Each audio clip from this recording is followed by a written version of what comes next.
Aprendo en casa.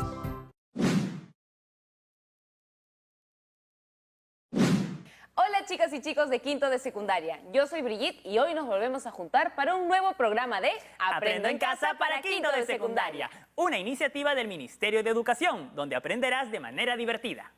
Yo soy Mario y hoy tenemos una gran actividad como parte de esta experiencia de aprendizaje. Todo esto tiene mucho que ver con el programa de hoy, ¿no? Sí, porque las y los estudiantes conocerán las estrategias para socializar la cartilla. ¿Las estrategias para socializar la cartilla? Eso me suena a que aprenderemos a hacer que esta llegue a más gente. A mí también me parece que eso quiere decir, aunque no tengo mucha idea de cómo sería eso. ¿Será reenviando la cartilla a tus contactos por redes sociales? O leyendo la cartilla en un video que subamos a las redes sociales. Eso, creo que quiere decir eso, comunicar su contenido, darla a conocer en público, lo cual a muchos se le hace difícil, ¿no? A un primo mío no le gusta nadita hablar en público, pero a su hermana le encanta. De hecho, quiere estudiar oratoria. ¿Tú crees que a los estudiantes de ahora les guste hablar en público más que antes? Lo digo porque hoy en día se exponen más en redes sociales. Regresemos un momento para conocer las estrategias para socializar la cartilla. Quiero escuchar qué tiene que decirnos la profesora al respecto. ¿Qué te parece si nos comunicamos con ella? ¡Profesora! Hola Brigitte, hola Mario, ¿cómo les va? ¡Hola! Muy bien. Qué bueno escucharlos. ¿Saben? A propósito de la actividad de este programa, les pregunto, ¿han escuchado hablar de los divulgadores? ¿Qué es un divulgador? Bueno, la palabra viene de divulgar, es decir, de hacer público, de esparcir, de propagar. Ah, ya entiendo. De eso se trata entonces. Cuando hacemos un discurso sobre algún tema, lo importante es saber comunicarlo.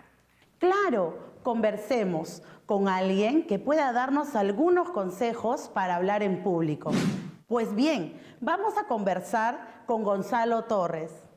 Hola y bienvenido a Aprendo en Casa. Hola Brigitte. Hola Mario. Profesora, muchas gracias por invitarme el día de hoy. Hola chicos y chicas de Aprendo en Casa. Me comentó la profesora que hay un tema del que quieren que hablemos, ¿no? Sí. Será muy importante que nos expongas cómo haces para comunicarte tan bien con el público. Sí, le pedí a Gonzalo que nos prepare una disertación sobre ello. Así es. Y justamente estoy aquí para ayudarlos. En verdad, la parte más importante de hablar en público no es precisamente hablar en público, sino la preparación que hay antes de hacerlo. Si tú vas a hablar de algún tema, tienes que prepararte.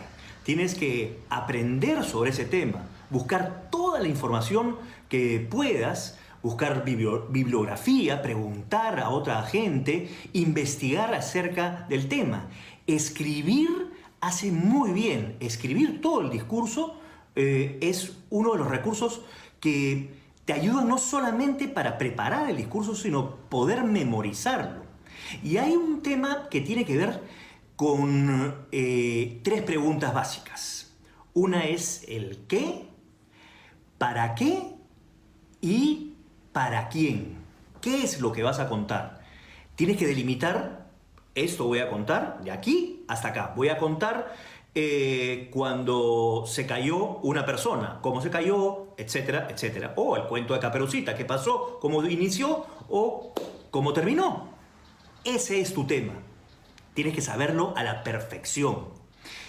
La segunda pregunta, ¿por qué o para qué? ¿Qué quieres dejar en el público? ¿Por qué quieres contar la historia? No se trata de contar por contar. ¿Para qué estás contando esa historia? ¿Qué quieres dejarle en el público? Una moraleja, que entiendan algo, que aprendan algo. Eso tiene que estar presente cuando estés escribiendo tu discurso o pensando en tu discurso. ¿Y para quién?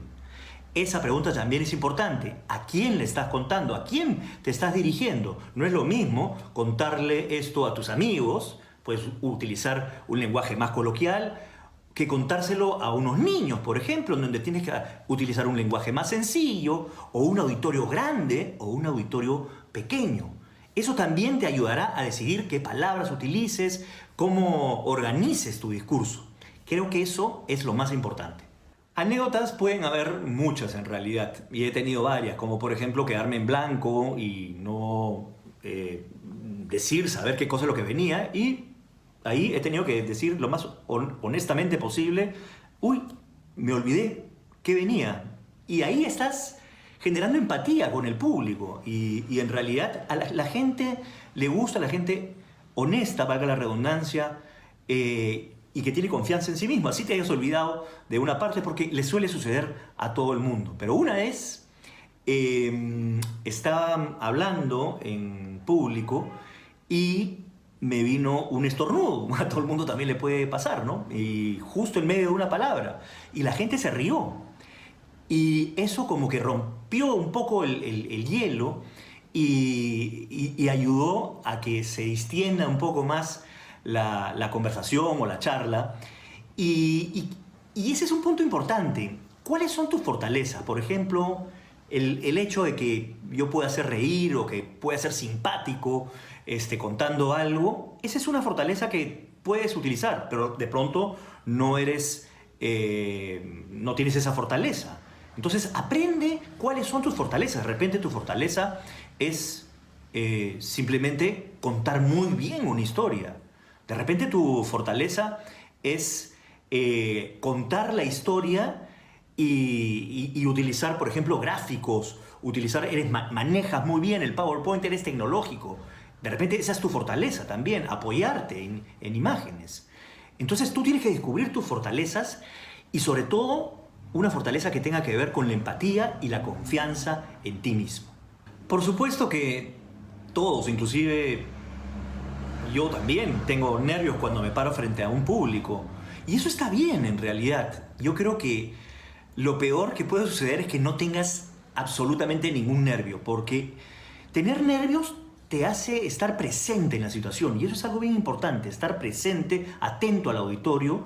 Y los nervios son parte de tu organismo, de tu cuerpo, diciéndote, hey, estás aquí, estás vivo y estás frente a un público al que tienes que convencer, al que tienes que contar algo, al que tienes que decirle tal o cual cosa. Y los nervios son beneficiosos porque te producen adrenalina y eso te hace seguir adelante. Pero hay dos tipos de nervios. El nervio que te hace justamente salir adelante y salir con ganas y vencer, y el nervio o los nervios que te controlan. Y esos nervios son los que hay que cuidar de no tenerlos. Los nervios, respirando, se van. Y los nervios se van en la presentación, pero los nervios grandes, los nervios que te controlan, esos hay que aprender justamente a que se vayan. ¿Cómo? Respirando, teniendo confianza en ti mismo y diciéndote, yo sí puedo. Sobre todo confianza en que te has preparado muy bien antes de dar el discurso. Yo siempre digo que si tú estás parado frente a un montón de gente, el lugar perfecto para poder restar es en la distancia que tú puedas abrazar a todos con la mirada. Si tú estás muy cerca, de repente te estás perdiendo a alguien a la izquierda o de repente a la derecha. Entonces retrocede para que tú puedas abrazar con la mirada a todo el auditorio. Siempre dirígete hacia todo el auditorio. Si son pocos, quizás conviene, sí, estar cerca. Sentarse todos, siéntate con ellos. Y también, como decía al comienzo, ¿no? ¿A quién te estás dirigiendo? Si es niños, de pronto te conviene estar al mismo nivel que los niños. Sentémonos todos juntos, ¿no? Compartamos. Hay diferentes técnicas en realidad. Así que yo creo que la distancia entre el público no solamente tiene que ver con una cuestión física, sino una cuestión también de corazón, de espiritual, una cuestión de empatía en realidad. Así que yo creo que el consejo es si vas a estar en un auditorio, ponte a una distancia en que puedas abrazar a todos con la mirada. Creo que el principal consejo que les podría dar es que sean lo más honestos posibles, que sean transparentes, que hablen con su propia verdad, que no traten de ser otras personas. Siempre recuerdo, por ejemplo, a gente que hace discursos inclusive poniendo otras voces y hablando con palabras como les quiero decir, señoras y señores. ¿Tú hablas así? No, sé honesto, habla con tu propia verdad, con tu propia voz. Eso es importante. El discurso no tiene por qué ser así, engolado. Señoras y señores, los estándares patrios de la... No, y eso de verdad se siente lejano. La cercanía con la gente es lo principal. Sé honesto, mira a la gente a los ojos, porque así vas a poder ver sus reacciones, así ellos van a poder ver también, te van a poder ver también y sentirte cercano a ellos. ¿Qué otros consejos también te puedo dar? Bueno, lo que di al comienzo, prepara tu discurso, habla frente al espejo y prepara y cuéntaselo a alguien con confianza. A tu papá, a tu mamá, a tus hermanos, dile que te escuchen un ratito, te voy a dar un discurso y ensáyalo. Nadie nace, te aseguro que el mejor orador del mundo también empezó ensayando y ensayando y ensayando y ensayando. Así hacemos también los actores, ensayamos y ensayamos y ensayamos hasta que nos salga bien. Mientras mejor prepares tu discurso, mejor podrá llegar a tu público. Así que muchas gracias, Brigitte, muchas gracias, Mario, gracias, profesora, por invitarme, y los animo a ustedes, chicos y chicas de Aprendo en Casa, que sigan aprendiendo. Bueno, yo tengo 51, voy a cumplir 52 y sigo aprendiendo. La vida es aprender hasta el último. Estoy impresionada. Es decir, que no solo es sentarse frente al público y hablar. Resulta que hay mucha preparación detrás. Gracias por la disertación que has realizado para nosotros y para las chicas y chicos de Aprendo en Casa, que atentamente te han escuchado en sus hogares. Esperamos que vuelvas pronto. Nos vemos en cualquier momento. Chau, chau, chicos, que estén bien.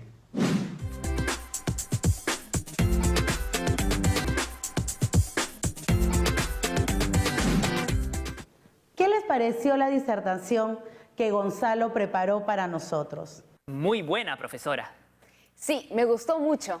Muy ilustrativo, ¿no? ¿A qué se refiere con ilustrativo? A que el emisor, en este caso Gonzalo, deja muy en claro sus ideas, ya que hasta se apoya en anécdotas de su vida e información que ha investigado para transmitirnos un mensaje motivador. A mí me motivó. Es muy importante demostrarles a las personas que a veces necesitan un pequeño empuje para hacer o emprender algo. Pero en este caso, centrémonos en la forma en cómo se expresó. Estuvo recontra tranquilo y sereno, profesora. Me transmitió calma. Es que la forma en la que se expresó Gonzalo es bastante equilibrada, serena y directa. Veamos un ejemplo para profundizar más en este tema. Leamos, por favor. Manuel es un estudiante de 5º grado de secundaria y necesita utilizar una técnica de participación oral individual para compartir con sus compañeros información que ha recopilado en una cartilla acerca del mal uso de las redes sociales. Siguiendo las orientaciones de su profesor del área de comunicación, ha dispuesto a utilizar para tal efecto la charla como técnica participativa. Él desea que la información que quiere dar a conocer tenga un impacto positivo en sus compañeros. Su profesor le ha dicho que la charla le permitirá interactuar con los demás estudiantes, siempre y cuando el espacio físico esté muy bien dispuesto, de tal manera que se logre un buen tono de conversación durante la exposición de ideas. Es por esa razón que Manuel ha considerado colocar las carpetas en el aula en forma semicircular, para aprovechar la proxemia, es decir, el buen uso del espacio social y personal. Muy bien. Primero veamos las distintas formas de participación oral que existen. Por ejemplo, la conferencia, la charla, el debate o la mesa redonda. En esta ocasión vamos a enfocarnos en la charla, considerada como una técnica de participación oral individual que reúne a un número no tan considerable de personas y que sirve para divulgar algo que consideramos importante. Así tenemos lo siguiente.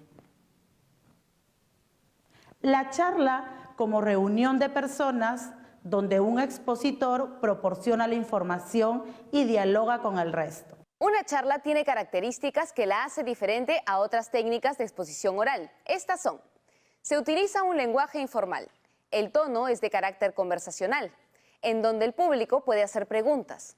Un detalle muy importante es que no debe ser leída.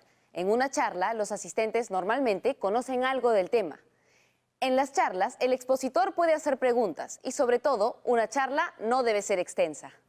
La charla, como estrategia para el lenguaje oral, presenta una tipología establecida de tal forma que se podría clasificar de la siguiente manera.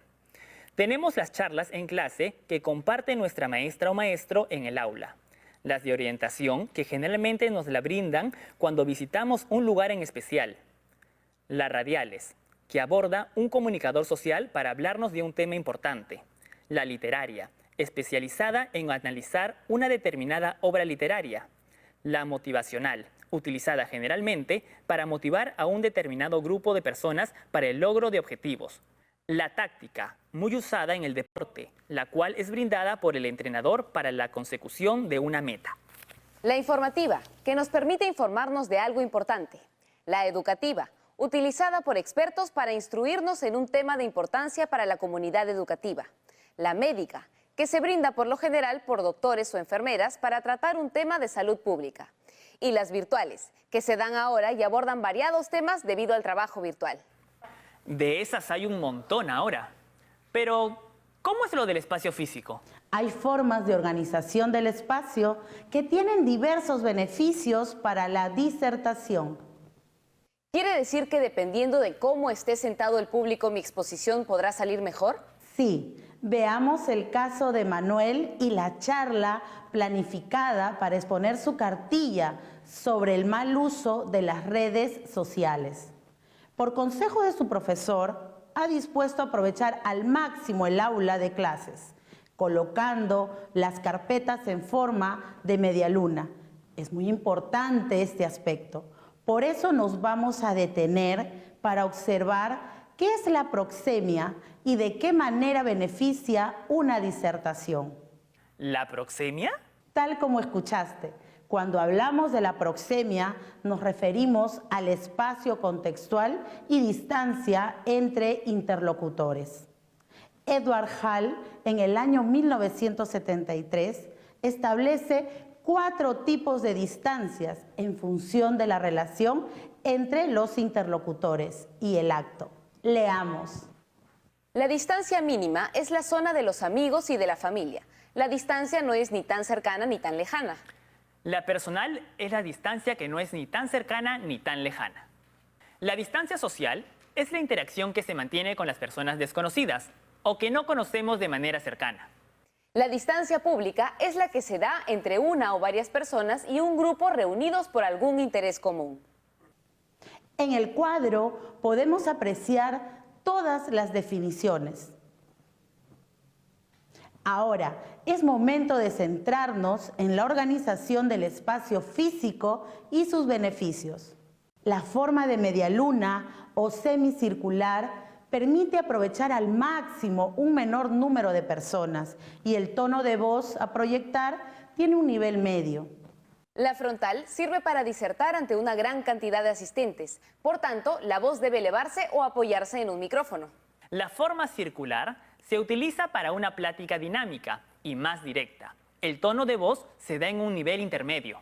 Estar al aire libre nos permite utilizar el medio ambiente para interactuar en grupos. Además, el tono de la voz debe ser alto. Profesora, tengo un primo al que se le hace difícil hablar en público. ¿Qué consejo le podría dar?